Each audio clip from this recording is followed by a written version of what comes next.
Hello everyone, welcome to Re Academy. तो UPSC EPFO के लिए इंडियन पॉलिटी के एमसीक्यू सीरीज़ कर रहे हैं हम लोग। और इस सीरीज़ में आज की इस वीडियो में मैं लेबर इन्फोर्समेंट ऑफिसर का जो एग्ज़ाम हुआ था 2018 में, जो यूपीएससी ने कंडक्ट करवाया था, इस एग्ज़ाम में आए हुए इंडियन पॉलिटी के क्वेश्चन डिस्कस करने वाला हूँ। तो इन क्वेश्चंस को देख के आप यूपीएससी ईपीएफओ में आने वाले क्वेश्चंस का क्या लेवल होने वाला है, इस चीज़ का अंदाज़ा आप लगा सकते हैं। तो डिस्कस करते हैं आज का पहला क्वेश्चन।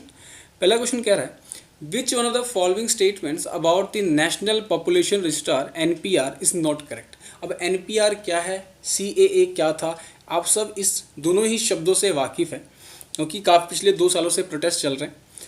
तो ऑप्शन ए कह रहा है NPR is the first step toward the creation of national register of Indian citizen. कह रहा है कि जो इंडियन सिटीजन्स है उनका एक अटेंडेंस, जैसे स्कूल में एक अटेंडेंस रजिस्टर होता था, सबके नाम होते थे क्लासरूम में, उसी तरीके से एक रजिस्टर बनाने की बात कर रही है एनपीआर। क्या इसके लिए पहला कदम है? देखते हैं। ऑप्शन बी कह रहा है it is being created under the provision of citizenship act 1955 and citizenship rule 2003 as amended for time to time. क्या ये क्रिएट किया गया है सिटीजनशिप एक्ट 1955 के अंदर? ठीक है। ऑप्शन सी कह रहा है a digital database of demographic data of around 120 crore persons has been created. इसके अंदर एक डाटाबेस बनाया जाएगा। कितने लोगों का? 120 करोड़ लोगों का। क्या बात सही है? ऑप्शन डी कह रहा है currently digitisation is being carried out by the central government. अभी जो डाटाबेस बनाने का जो काम होगा, जो डिजिटल बनाने का काम होगा डाटा को, उसका जो डिजिटाइजेशन हुआ उसको कौन कैरिड कर रहा है, कौन उसको लागू कर रहा है? ठीक है। क्या वो सेंट्रल गवर्नमेंट? तो देखते हैं इसका इसमें आपको बताना क्या है, इसमें बताना है जो नॉट करेक्ट है, कौन सी स्टेटमेंट इसमें से गलत है। इसका राइट आंसर है option D, currently digitisation is being carried out by the central government. Central government नहीं करती, सेंट्रल गवर्नमेंट करवाना चाहती है, वो करवाती है, लेकिन करता कौन है? स्टेट गवर्नमेंट करती है। कैसे? डिफरेंट जोन बना के। ठीक है। जैसे फॉर एग्जांपल यूपी में मान लीजिए इंदौर, मध्य प्रदेश में इंदौर के अंदर कुछ और डिस्ट्रिक्ट आएंगी, 4-5 डिस्ट्रिक्ट को मिला के एक जोन बना दिया। अब इस जोन का डाटा क्या होगा? एक जगह पे स्टोर होगा। इसके अलावा आपको याद रख सकते हैं कि एनपीआर होता क्या है। फॉर एग्जांपल आपने पढ़ा होगा, लेकिन एनपीआर को सिंपल शब्दों में जाने तो एनपीआर क्या है? एक लिस्ट है। किसकी? जो रेजिडेंट ऑफ अ कंट्री है, कंट्री में जो लोग रह रहे हैं उनका एक लिस्ट है। ठीक है, सिंपल शब्दों में। और एनपीआर को कंडक्ट कौन करवाता है? एनपीआर को कंडक्ट करवाते हैं registrar general of India. Registrar general of India, ये आपको याद रखना है। इसके अलावा क्या ये फर्स्ट टाइम होने वाला है? नहीं। तो ये 2010 में हो चुका है, 2011 के सेंसस के साथ ये इसकी शुरुआत हो चुकी थी। ठीक है।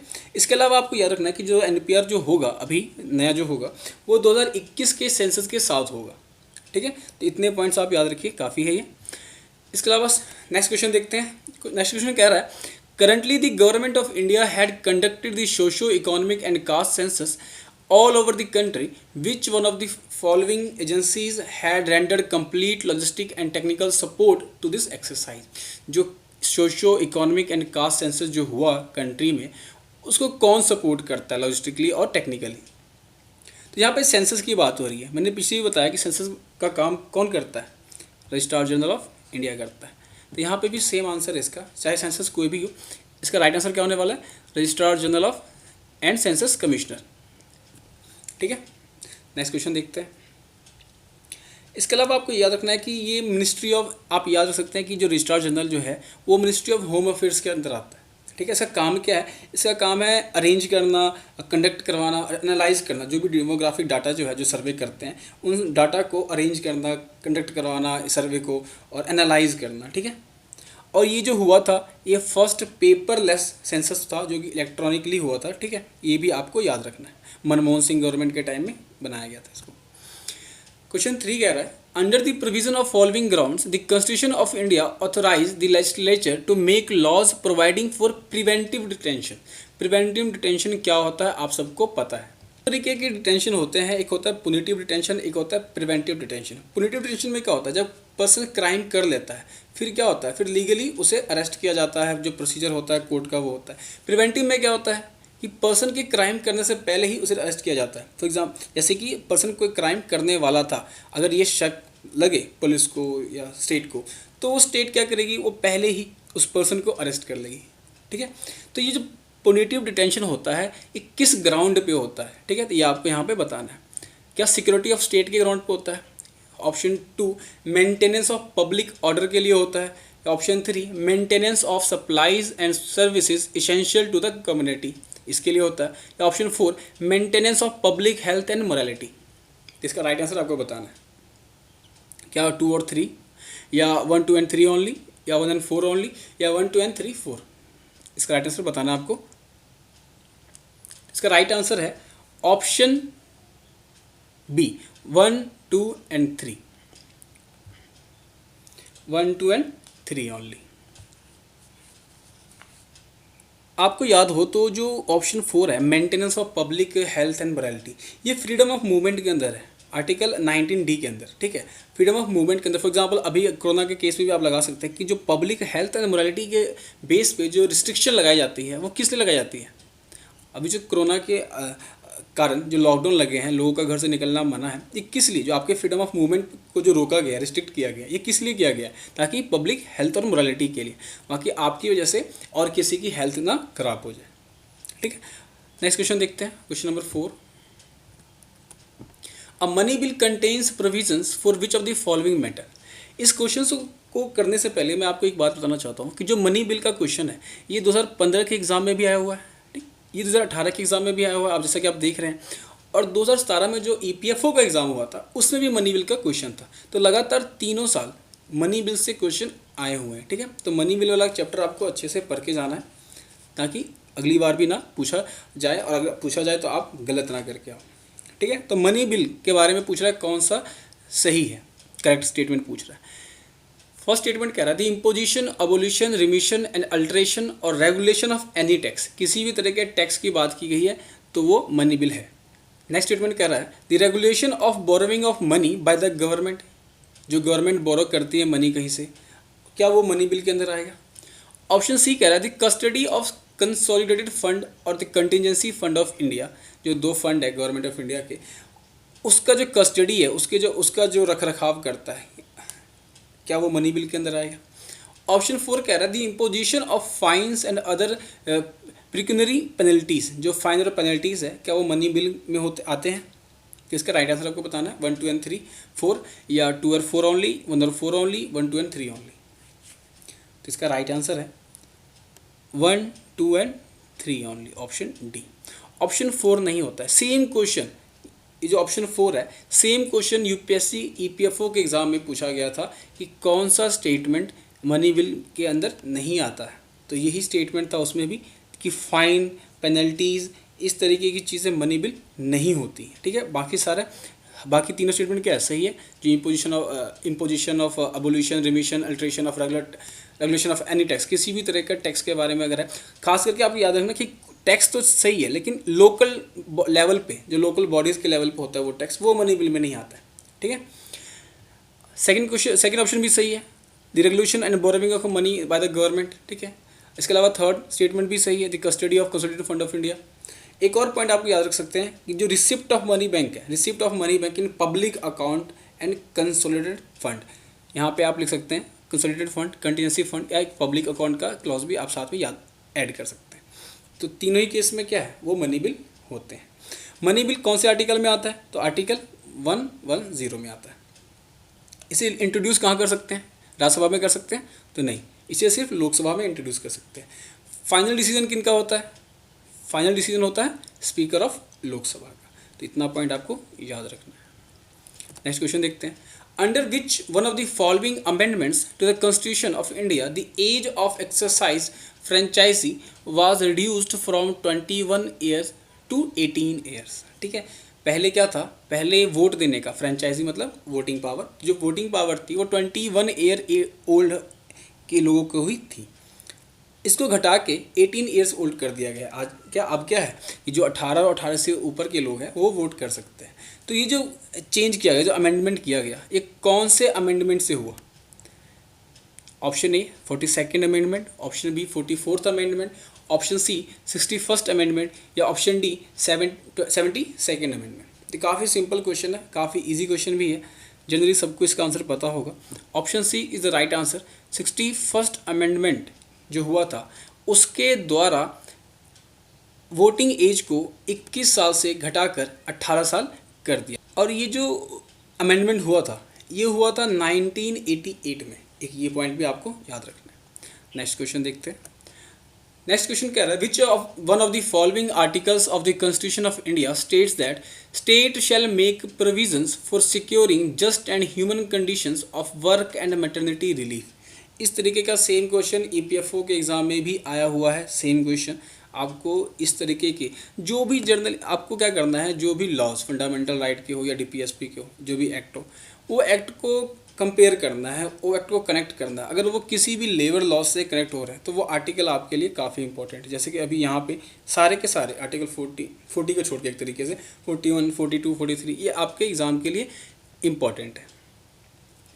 तो ये कह रहा है यहाँ पे कि स्टेट शैल मेक प्रोविज़न, इसका ये जो स्टेटमेंट है ये किस आर्टिकल के अंडर आता है? आर्टिकल 43, 42, 41 या 40 के अंदर? तो इसका राइट आंसर है आर्टिकल 42। आर्टिकल 42 कहता है state shall make provision. State क्या करेगा, गवर्नमेंट क्या करेगी, प्रोविजन बनाएगी, कानून बनाएगी। किसके लिए? ताकि जो वर्किंग कंडीशन है वो इंसानों के लायक, जैसे कि कई जगह पे क्या होता है वर्किंग कंडीशन काफ़ी हार्श होती है, तो ऐसा नहीं होना चाहिए। लोगों को फैसिलिटी मिलना चाहिए, वर्कर्स को फैसिलिटी मिलना चाहिए, मैटरनिटी रिलीफ मिलना चाहिए। ठीक है, तो इसके रिगार्डिंग जो भी प्रोविजंस है वो अंडर आर्टिकल 42 आते हैं। ठीक है, आर्टिकल 43 में क्या लिखा हुआ है? आर्टिकल 43 लिविंग वेज की बात करता है। आर्टिकल 41 क्या कहता है? राइट टू वर्क की बात करता है। ठीक है, और आर्टिकल 40 क्या करता है? हम सब जानते हैं। आर्टिकल 40 पंचायत बनाने की बात करता है, ऑर्गेनाइज विलेज पंचायत की बात करता है। इन चारों एक्ट में एक चीज़ कॉमन है कि आर्टिकल 40 जो है वो गांधीयन प्रिंसिपल है, और आर्टिकल 41, 42 और 43 ये क्या है? सोशलिस्टिक प्रिंसिपल है। ठीक है, तो ये चीज़ आपको याद रखना है। इसका आंसर क्या था? आर्टिकल 42। नेक्स्ट क्वेश्चन देखते हैं। Under which provision of the constitution of India force labour and employment of children in factories और other dangerous employment have been prohibited? कौन से जो कॉन्स्टिट्यूशन में गिवन में से कहाँ पे ये प्रोविज़न दिए गए हैं क्योंकि फोर्स लेबर नहीं करवाना है, डेंजरस एम्प्लॉयमेंट जहाँ कहीं पे बच्चों को नहीं रखना है, तो ये कौन से ऑप्शन में ये राइट आंसर है? Option 1 interactive principle of state policy, option B right fundamental right of to equality, option C fundamental right against exploitation, या option D fundamental right to association. अगर किसी ने ये नहीं भी पढ़ा होगा कभी तो इसका राइट आंसर सबको दिख रहा है, option C fundamental right against exploitation की बात हो रही है यहाँ पे। ठीक है, फोर्स्ड लेबर की जो बात की गई है वो आर्टिकल 23 में कहा गया है। आर्टिकल 23 क्या कहता है? Prohibit traffic in human being, बेगार और फोर्स्ड लेबर। ये कहता है आर्टिकल 23 कि फोर्स्ड लेबर को बैन करो, प्रोहिबिट करो, जो ट्रैफिकिंग होता है ह्यूमन का उसे प्रोहिबिट करो। ठीक है, और आगे का जो स्टेटमेंट है employment of children in factories and other dangerous employment have been prohibited, ये आर्टिकल 24 है। ठीक है, तो आर्टिकल 23 और 24 किस में आता है? फंडामेंटल राइट अगेंस्ट एक्सप्लॉयटेशन में आता है। इसके अलावा directive principle of state policy ये कहाँ से कहाँ तक है? ये आर्टिकल 36 से 51 तक है। Fundamental right to equality article 14 to article 18। Fundamental right to association article 19C। ठीक है, तो इतने पॉइंट्स आपको याद रखने। क्वेश्चन 8 कह रहा है under which one of the following articles of the constitution of India the state shall endeavour to secure by suitable legislation or in any other way the condition of work ensuring a decent standard of life to all workers। ठीक है, तो कह रहा है कि state जो है वो प्रयत्न करेगी, वो कोशिश करेगी, कानून लेके आएगी या किसी अदर तरीके से भी कोशिश करेगी कि वर्किंग कंडीशन जो है, काम करने का जो तरीका है उसे सेफ बनाया जाए। ठीक है, वर्कर का जो लाइफ स्टैंडर्ड है, स्टैंडर्ड ऑफ लाइफ है, उसे डिसेंट, उसे सुधार किया जाए, उसे अच्छा बनाया जाए। तो ये कौन सा आर्टिकल ये बात कहता है? तो इसका राइट आंसर है आर्टिकल 43। ठीक है, आर्टिकल 38 क्या कहता है? आर्टिकल 38 बात करता है promotion of welfare of people, लोगों के भले के लिए बात करता है। आर्टिकल 39 क्या कहता है? आर्टिकल 39 अपने आप में एक अम्ब्रेला आर्टिकल है, इसके अंदर बहुत सारे प्रिंसिपल है। For example distribution of resource, article 39 में ये बात भी कही गई है कि जो रिसोर्स है किसी के पास बहुत ज़्यादा है, किसी के पास कम है, तो बहुत ज़्यादा से लेके बाकियों में क्या करो? डिस्ट्रीब्यूट कर दो। इसके अलावा कहा गया है कि prevention of concentration of wealth. अगर जैसे किसी पर्सन के पास बहुत ज़्यादा वेल्थ कंसंट्रेटेड, जैसे फॉर एग्जांपल इस स्टेटमेंट लोग कहा जाता है आम भाषा में कि कंट्री में 1% लोगों के पास लगभग 46-50% रिसोर्सेज हैं। तो ये जो कंसंट्रेशन ऑफ वेल्थ हो चुका है इसे हटाना है, ठीक है, और डिस्ट्रीब्यूट करना है। इसके अलावा इक्वल पे इक्वल वर्क की बात आर्टिकल 39 में कही गई। और आर्टिकल 41 क्या कहता है? Article 41 right to work, right to education, right to public assistance की बात करता है। तो इसका राइट आंसर क्या हो गया? आर्टिकल 43। आर्टिकल 43 फिर से आपको याद रखना है, सोशलिस्टिक प्रिंसिपल है, ठीक है। सारे के सारे यहाँ पे क्या है? सोशलिस्टिक प्रिंसिपल है। क्वेश्चन 9 कह रहा है, in India all powers with respect to the acquisition and termination of citizenship rest with. ये बहुत सिंपल क्वेश्चन है। आज के टाइम में तो सबको इसका आंसर पता है कि जो किसी पर्सन का जो सिटीजनशिप है, नागरिकता है, उसका जो नागरिकता देने का या नागरिकता छीनने का जो अधिकार है वो किसके पास है? सुप्रीम कोर्ट के पास है, प्रेसिडेंट के पास है, या पार्लियामेंट के पास है, या रजिस्ट्रार जनरल के पास है। अगर इसका आंसर आपको नहीं पता है तो आपने न्यूज़ में देखा होगा कि लोग प्रोटेस्ट कर रहे हैं। किसके खिलाफ प्रोटेस्ट कर रहे हैं? गवर्नमेंट के खिलाफ प्रोटेस्ट कर रहे हैं, CAO के लेके, नागरिकता बिल के को लेके। तो गवर्नमेंट कहाँ बैठती है? गवर्नमेंट कहाँ है? पार्लियामेंट में, ठीक है। इसका राइट आंसर क्या होगा? पार्लियामेंट। नेक्स्ट क्वेश्चन देखते हैं। Next question, which one of the following is most appropriate regarding the resignation of president of India. नीचे गिवन स्टेटमेंट में से कौन सा स्टेटमेंट सबसे ज़्यादा सही है? Option A, the resignation letter is addressed to the vice president of India. ये तो सही है वैसे। ऑप्शन बी कह रहा है, resignation letter is addressed to the vice president of India who must communicate with the speaker of Lok Sabha. Option C कह रहा है, resignation letter is addressed to the vice president of India who must communicate with the chief justice of India. ये option D कह रहा है, resignation letter is addressed to the vice president of India who must communicate with the chief justice of India and the speaker of Lok Sabha. तो चार ही option लगभग सुनने में सही है, ठीक है, पार्शली सही है। तो कौन सा स्टेटमेंट सबसे ज़्यादा यहाँ पे अप्रोप्रिएट है? इसका राइट आंसर है ऑप्शन बी। ऑप्शन बी, जब भी प्रेसिडेंट को रेजिग्नेशन करना होता है तो वो अपना resignation letter vice president of India को देते हैं और फिर वाइस प्रेसिडेंट क्या करते हैं? उस लेटर को स्पीकर ऑफ लोकसभा में देते हैं। स्पीकर ऑफ लोकसभा पार्लियामेंट में इसे पेश करते हैं, ठीक है। तो ये आपको याद रखना है। इसका आंसर आपको लक्ष्मीकांत में नहीं मिलेगा। लक्ष्मीकांत में सिर्फ इतना ही लिखा हुआ है कि रेजिग्नेशन लेटर जो है वो एड्रेस करते हैं वाइस प्रेसिडेंट ऑफ इंडिया, ठीक है। मुझे इसका आंसर murnal.org जो वेबसाइट है उस पर इसका आंसर मिला था। तो आपको याद रखना है, स्टेटमेंट काफ़ी इंपॉर्टेंट है ये, कि जो प्रेसिडेंट है वो अपना resignation letter vice president of India को देते हैं और फिर वाइस प्रेसिडेंट ऑफ इंडिया वो लेटर स्पीकर को दे देते हैं, ठीक है, स्पीकर ऑफ द लोकसभा को देते हैं। नेक्स्ट क्वेश्चन देखते हैं। Question number 11, who among the following bodies decide about doubt and dispute relating to the election of president और वाइस प्रेसिडेंट ऑफ इंडिया। ये भी काफ़ी सिंपल क्वेश्चन है। तो ऑप्शन ए है the election commission of India, option B the supreme court of India, या option C the joint parliamentary committee, या option D the attorney general of India. तो इसका राइट आंसर है option B, supreme court of India. Supreme court सारे ही dispute देखती है regarding election of president और वाइस प्रेसिडेंट, ठीक है। एक क्वेश्चन आपको यहाँ पे याद रखना है, जो अटॉर्नी जनरल ऑफ इंडिया होते हैं, ये एक एग्ज़ाम में आया था, असिस्टेंट जेलर का जो एग्ज़ाम हुआ था पंजाब में, उसमें एक क्वेश्चन पूछा गया था कि कौन highest law officer of a country होते हैं। तो आपको याद रखना है, highest law officer of country attorney general of India होते हैं। नेक्स्ट क्वेश्चन देखते हैं, विच one of the following statements regarding citizens right is not correct. यहाँ पे ध्यान रखना है, नॉट करेक्ट कह रहा है। ऑप्शन ए कह रहा है the fundamental rights are exclusively for the citizen, कि जो फंडामेंटल राइट्स दिए हुए हैं हमारे कॉन्स्टिट्यूशन में वो सिर्फ और सिर्फ नागरिकों के लिए ही दिया गया। तो अगर आपने पढ़ा होगा तो स्टेटमेंट सुनने से ही गलत लग रहा है, ठीक है। ऑप्शन बी कह रहा है only citizens are eligible for certain offices such as those of president, vice president, supreme court of जज ऑफ सुप्रीम कोर्ट और हाई कोर्ट। ऑप्शन सी कह रहा है only citizens have the right to vote for election to the house of a people legislative assembly. ये बात भी सही है, ऊपर वाली बात भी सही है कि जो एम्प्लॉयमेंट जैसे एक आर्टिकल भी तो है ये, equality of opportunity in public employment, ठीक है, जो सरकारी नौकरियों में या सरकारी जो चीज़ें हैं उसमें सिर्फ कौन पार्टिसिपेट कर सकता है, ओनली सिटीजन। ऑप्शन बी भी सही है और ऑप्शन सी भी सही है यहाँ पे। ऑप्शन डी कह रहा है only citizens can become member of parliament and member of legislative assembly, ये ऑप्शन भी सही है।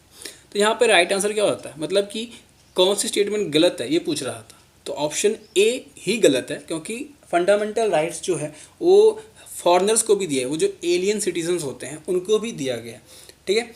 जैसे फॉर एग्जांपल आर्टिकल 14, 20, 21, 22, 23, 25, 26, 7, 28, ये सारे आर्टिकल्स फॉरेनर्स भी इंजॉय करते हैं, सारे जो राइट्स हैं ये फॉरेनर्स भी इंजॉय करते हैं। सिर्फ नागरिकों को, ओनली टू द सिटीजन्स कौन से राइट्स मिले हैं, कौन से आर्टिकल्स हैं, तो नागरिकों के लिए सिर्फ प्रोविजन ऑफ डिस्क्रिमिनेशन आर्टिकल 15 ये है, नागरिकों के लिए सिर्फ equality of opportunity in public employment article 16 ये है, आर्टिकल 19 जो है प्रोटेक्शन ऑफ 6 राइट ये ओनली सिटीजन्स के लिए है, और article 29 protection of language script and culture ये नागरिकों के लिए है, आर्टिकल 30 भी जो माइनॉरिटीज़ के लिए है कि जो अपना एजुकेशनल इंस्टीट्यूशन बना सकते हैं, स्थापित कर सकते हैं, ये भी ओनली सिटीजन्स के लिए ही दिए हुए हैं, ठीक है। नेक्स्ट देखते हैं। तो ये था आज का हमारा डिस्कशन, जिसमें हमने 12 क्वेश्चन डिस्कस किए, लेबर इन्फोर्समेंट ऑफिसर के एग्ज़ाम में आए हुए इंडियन पॉलिटी के क्वेश्चन को डिस्कस किया हमने। होप ये आप क्वेश्चंस आपको अच्छे लग रहे होंगे, आपको इससे हेल्प मिल रही होगी। अगर आपको इससे हेल्प मिल रही है और आप इस तरीके के वीडियो को और देखना चाहते हैं तो आप चैनल को सब्सक्राइब कर सकते हैं, और इस वीडियो की PDF आप ले सकते हैं ऑफिशियल टेलीग्राम चैनल री एकेडमी से। तब तक के लिए ध्यान रखिए, थैंक यू।